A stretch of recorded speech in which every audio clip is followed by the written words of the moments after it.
Hi, my name is Peggy Barr. We had contacted National Ramp to put in a ramp for my father-in-law, whose mobility has been declining for a while. It's going in the back of the house, off the back door.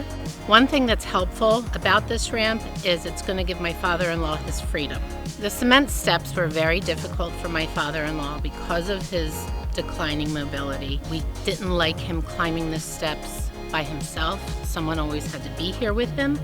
My mother-in-law would attempt to be that person, but she shouldn't be because it's dangerous for both of them. This is going to give them a lot of freedom to get out of the house again without one of the boys, they have 3 sons, being over here helping them on the cement steps.